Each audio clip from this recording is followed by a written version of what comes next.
When we're living life on the run, like David was, we may be tempted at times to compromise. And I just want to encourage you today not to do that. Don't compromise. Don't let down your standards. Don't make excuses. I believe we see an example of that here in the life of David when in 1 Samuel chapter 21 in verse 1, the Bible tells us this, and I want to read verses 1 and 2. Then David came to Nob, to Ahimelech the priest, and Ahimelech came to meet David, trembling, and said to him, "Why are you alone, and no one with you?" And David said to Ahimelech the priest, "The king has charged me with a matter, and said to me, 'Let no one know anything of the matter about which I send you, and with which I have charged you. I have made an appointment with the young men for such and such a place.'"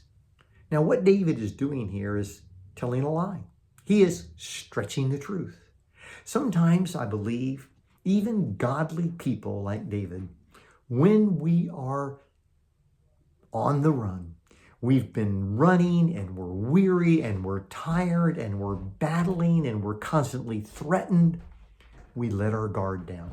Now, it's human, and I believe that's going to happen to us at times. But this is a good example for us that we shouldn't let it happen.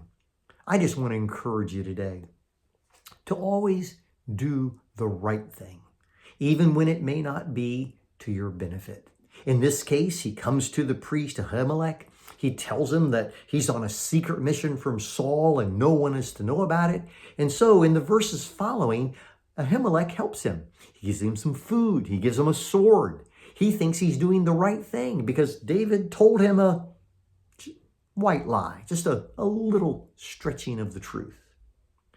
Just remember in life that when we do that, we are not really trusting the Lord. Now, I know for the most part, David is an amazing example of a man who trusted the Lord.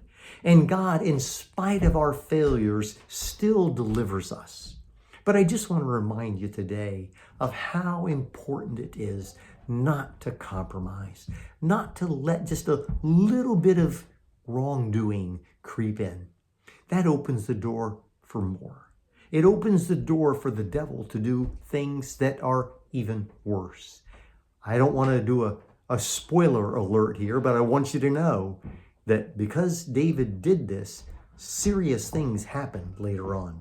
But for now, let me just end it right here and remind you, when you're weary, when you're tired, when you're hurting, don't compromise. Don't let down your standards. Live by keeping your eyes on the Lord and doing the thing that is right. God will bless you for it, and God in the end will be the one to deliver you.